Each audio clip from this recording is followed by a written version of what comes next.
The year is 1976, America's bicentennial, and the Cadillac Eldorado that was introduced in the 1971 model year is now in its sixth model year of production. 1976 also marks a very special year for the Cadillac Eldorado in that Cadillac would produce the so-called last convertible in that year, and the last 200 of these convertibles, like this one, were part of an option package called the Bicentennial Edition for the convertible. At the time, Cadillac thought that it could no longer produce a convertible after the 1976 model year because of impending federal motor vehicle safety standards that would have imposed rollover standards on convertibles. And you can imagine that if a car this big and heavy rolls over with a soft convertible top, there's really not much protection in the event of a rollover. So this was to be the so-called last convertible. And many, many people lined up to buy these last 200 in particular as collector's items and put them away because they thought that it was going to represent the last of the big full-size American convertibles and honestly the last of the convertibles that were offered for sale, period. Consequently, these cars sold for prices far above their sticker price. And unfortunately for the buyers of these, Cadillac and Buick and others would reintroduce convertibles not that many years later in the early 1980s when it was learned that that rollover standard was not going to be imposed. But let's take a walk around this 1976 Eldorado Bicentennial and talk about some of its various features and even some of its styling. As I mentioned, this bicentennial convertible was the 1976 model year version of a car that was introduced in 1971. And one of the key themes that was associated with that 1971 Eldorado was this beveled theme, this beveled hood and the beveled trunk, which we'll see in a minute, that had carried through to the 1976 model year. And on these bicentennial versions, that bevel is accentuated on the hood by red and blue pinstriping, which you can see here. This was a distinctly different theme from the DeVille and Fleetwood and Calais series, which did not end up having the bevel, although some early clay models did have it and share it as well. There are a few other notable styling features up front here.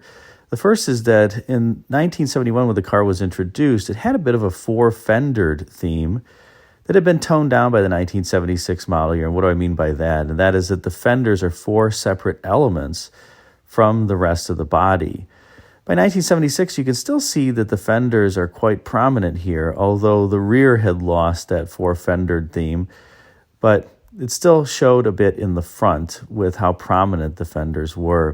The 1976 version, you can tell from the 1975 version in one easy way, and that is that Cadillac script is above that piece of trim on the hood. In 1975, the word Cadillac was embedded into that piece of trim.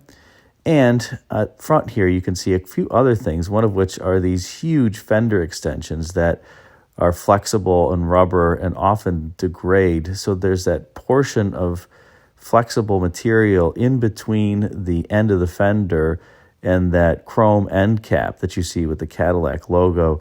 Those often degrade, especially now that these cars are pretty aged and have to be replaced and fitted, and just something to watch out for because that is not cheap, often a couple $1,000s per side of the vehicle, front or rear, if you have to get those redone.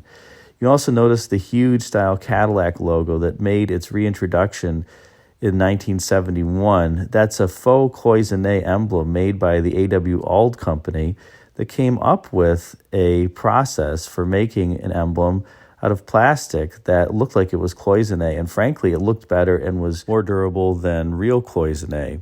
You also see the wind split molding down the center of the hood there.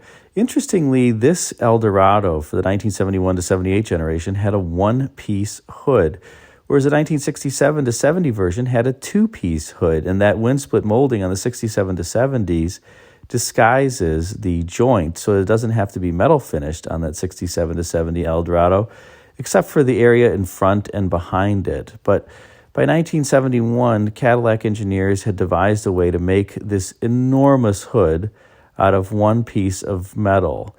And that's quite an accomplishment given how big the blank size had to be for this hood itself. You You can also notice that on the fenders there are lamp monitors so that you could check to see if your turn signals, headlights, and bright lights were operating at night. Those are fiber optic indicators. There are also a series of fiber optic indicators where you could check the rear taillight operation by seeing through your rear view mirror into lamp monitors that were in the rear of the interior. And here, taking a look at the rear three-quarter view and contrasting it with the rear three-quarter view on a 1971 Eldorado, you can see what I mean by the car had lost its four-fendered theme. That 71 Eldorado had a very pronounced rear fender form that was separate and distinct from the body. This one still has it to some degree, but it's a bit toned down versus the 71 and 1972 model years in particular. The car also does have this very heavy skeg line at the bottom of the doors that you can see that was a theme carried over from that four-fendered theme, particularly up front in the front fender. Again, relatively toned down, and after a few model years, the Eldorado had lost that trim piece on the rear quarter panel that helped really show off those rear fenders. That was a throwback to some of the 1950s era Cadillacs, and again, by this point, it had been deleted. You can also see that beveling on the trunk surface here that was also employed on the hood. By the way, the Eldorado convertibles had rear glass that moved. The coupes did not, although it was the original designer's intent to have the coupes also have hardtop styling and have the rear windows be movable. But that was changed when the car was sent from the advanced studio to the production studio.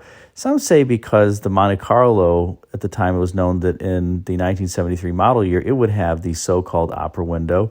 And GM styling leadership wanted to introduce that feature on the Cadillac and have it trickle down to the Chevrolet a few model years later. Not quite sure if that's true or not, but the fact remains that the car did change in that regard from having hardtop styling with movable rear windows on the coupe to not having it and having the large opera window.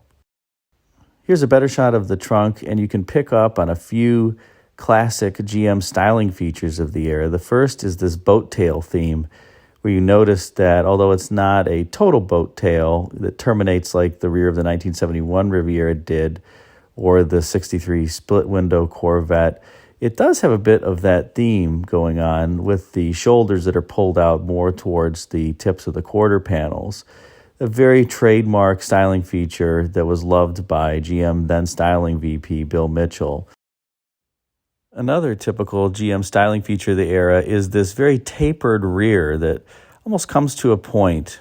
GM styling chief Bill Mitchell and some of his leaders really loved vehicles that had a taper in the front, rear, or both. A great example of that would be the Aerovet concept from the 1970s, where you can see here super tapered front and rear, but the Eldorado here has a bit of that in the rear. You also notice that in 1976, and a few years before that, Cadillac had changed from primary vertical tail lamps to these horizontal lamps that were included in large bumper filler panels that never quite fit right. These may be replacements, but even the factory bumper fillers really never fit all that well. And you notice it does still have the vertical fin theme, but now the primary stop lamp, as I said, is the horizontal lamp beneath the deck lid. Although the fins do contain side marker lights, but those really aren't visible from the rear. There is a reflector there that is visible from the rear for oncoming traffic and motor vehicle safety. Here's an up-close of the license plate area. And why did I show this? Well, just to bring back some nostalgia of the rear gas tank fill. You can see that little gray piece of plastic the bottom of the license plate frame area. You pull up on that, and behind it is the filler neck. And this, at least that center panel, has been replaced because the stock bumper filler area underneath the license plate was silver, and it had a sticker on it that said unleaded fuel only. You can see this one is a strange brownish, grayish color, I guess it is. So that has definitely been replaced. It is not stock. Above that, you can see the Cadillac emblem, the wreath and crest, that rotates out of the way for the trunk lock cylinder so you can open the trunk. Let's take one last look at the side profile here of this Eldorado. You can see it has the super wide white wall tires. These are the factory stock Uniroyal tires with GM specific tread design on them. And those were made by Uniroyal for General Motors. And as I said, it was an exclusive tread design that GM engineers helped design for their vehicles. You can tell this is a low mileage car. I believe this car has about 300 miles on it, so it is super low mileage. But one way you can tell, aside from many other details, is that the white wheel covers, the centers there, are not faded. Those tended to fade pretty fast to more of a yellowy color. And I'm not sure if it's true for others, but one of the styling elements that always bothered me about this particular Eldorado is that front skeg line has a different amount of sharpness to it. And it's also got the double kink you can see there in particular just behind the front wheel, whereas the rear feature line is not as pronounced and has a bit more radius to it. I'm not sure if that was intentional or if that was just the fact that GM clay modelers attempted to make them similar and the stamping engineers were not successful in developing the theme as much as the clay modelers had wanted. But I always thought that was an interesting thing that just didn't quite look right on these cars to me. I thought at least the sharpness of the feature line should be the same between the front and the rear. But I am not a designer, so who knows? That's just my opinion. Well, now let's turn to the inside of the 76 Eldorado Bicentennial convertible. And you can see the Bicentennial had unique piping that is in red here. You could not get that on any other Eldorado. It was just white piping with the white seats. You could get the white leather with red carpet, red instrument panel interior on the standard Eldorados. But again, the piping was always white. So that's one way to tell if there is a Bicentennial convertible that you're looking at. And also notice that there are courtesy lights that are embedded into the armrest there on the rear. That was something that was unique to the convertible, because there were not lights in the rear sail panels for lighting, and there was not a dome light overhead either. And turning now to the instrument panel, you can see the 1976 version of this Eldorado had an instrument panel that was very similar to what was introduced in the 1974 model year, with kind of this two-tier setup where the upper tier had the warning lights embedded in it, and the lower tier had the controls and the speedometer, etc. This particular instrument panel also features a new faux wood grain. Yes, it is all fake wood on the doors and on the instrument panel, but at least by this year, it looks better, I would say, than previous years. You can see the three-spoke steering wheel as well that was introduced for the 1974 model year, and that three-spoke steering wheel would make its way into other General Motors vehicles of the time, including Buick Electras and even the GMC motorhome. Although in the motorhome it had no logo in the center, and the Buick Electra obviously had a Buick logo. You can also see here one of the things that I don't like about this instrument panel, and that is those four vents that never really tended to stay in place very long. Once the car developed some age to it, they would kind of flop around up and down. Some people's fix for that was you remove them and you jam a piece of tape in or foam on the side of the cutout for the vent to give some more friction to it, which did work, but I always thought that they just felt cheap and never really operated correctly. Here's a close-up of the plaque that was placed on the passenger side of the instrument panel just above the glove box door. And you can see it says this 1976 Fleetwood Eldorado is one of the last 200 identical U.S. production convertibles. So that is on each of these Bicentennial editions. You can also see the so-called gun stock faux wood grain. I think it looked pretty tasteful. Some people don't like it, but it certainly was more convincing than other faux wood grain that Cadillac had used a number of years before. Here's an up-close of the driver's side of the instrument panel. You can see this car has a number of optional features, including cruise control, tilt wheel. It also has a telescoping wheel, the Guidematic automatic headlamp dimming. You can see there on the headlight switch, and the rotating switch for adjusting how sensitive you want the automatic dimming to be. Has Twilight Sentinel, which is the lower rotating switch that's incorporated into the headlight switch there, where you can change the amount of time between the car shut off and the headlamps turning off, and also just turn the feature off so it doesn't automatically turn the headlights off. And it has delay wipers with that little joystick control that always felt super cheap up top there, where the delay feature is horizontal portion of that L, and then the low, medium, and high speed, the 3-speed wipers, are the vertical portion. And last piece on the interior we'll feature here is this passenger side door panel, which you can see the gun stock trim again there and the casket handle to close the door. The reason why I featured the passenger side is because there's two door handles on this. You can see the main door handle up front, but there's also a door handle that's embedded in the armrest for the rear passenger to open the door if they want to get out.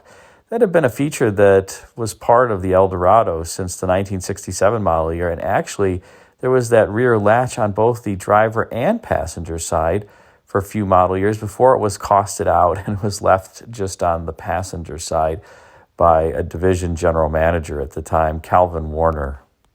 Turning under hood, we have the Cadillac 500 cubic inch 8.2 liter V8, the largest engine that General Motors produced, and indeed the industry had seen until the Dodge Viper's V10 exceeded it in the 2000s, I believe.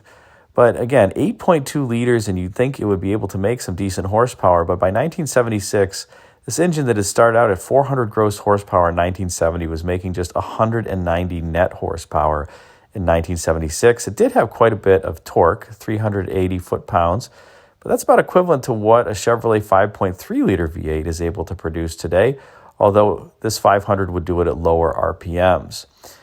If you wanted more power, you could get an optional fuel-injected version of this V8 that made 215 horsepower, so still low. And despite all that, I will say that this 500, it's really just choked down with emissions, everything from the exhaust to the converter to the timing. The base spark advance is only 6 degrees on these. They wake up really, really easily. I remember I had one of these and just putting dual exhaust on it and setting the base factory timing to 10 degrees and putting richer secondary metering rods and primary metering rods in the carburetor.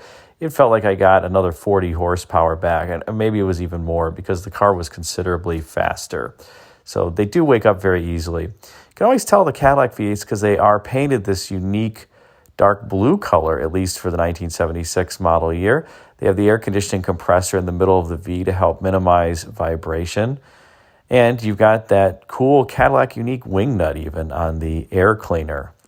And if you really want to impress your friends with your judging capabilities, this car does have the correct spark plug wire routing, where the wire for the back cylinder there crosses over the wires for the other cylinders. That's how it was routed from the factory. It doesn't look correct, but in fact it is.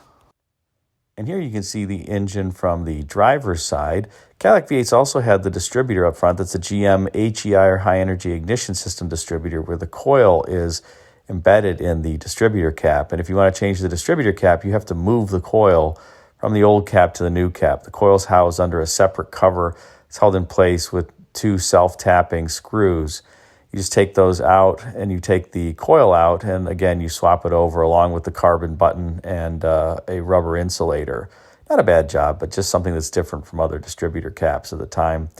And on these Eldorados, one thing that's different under hood is that they don't have a vacuum brake booster. They have a hydro boost system that's powered off of the power steering pump to provide assist. I'm not quite sure why Cadillac did that on the Eldorado. Maybe it's because this car has 4-wheel disc brakes. Yes, I said that correctly. And perhaps it gave better pedal feel. I'm not quite sure. You can see the large vacuum servo for the cruise control as well that would pull on the throttle to maintain overall speed. And by the 1976 model year, one thing Cadillac had done is on the passenger side near the hood hinge, you can see there's a cutout there. That's so that the blower motor could be readily accessed. On earlier versions of this car, that was not true, and blower motor replacement, shall we say, could be a chore. By this point, they had that little access area in there where you could swap it out very, very easily. Well, this concludes this extended look at this 1976 Eldorado Bicentennial Convertible. Hope you enjoyed it, and we're closing out here with a close-up of the Frisbee-style Cadillac wreath and crest that graced the front of these vehicles made by the A.W. Auld Company. Hope you enjoyed this particular video. If you did, be sure to like, comment, and subscribe, and check out the video thumbnails at bottom left and right for some suggestions for you. Thanks again for watching.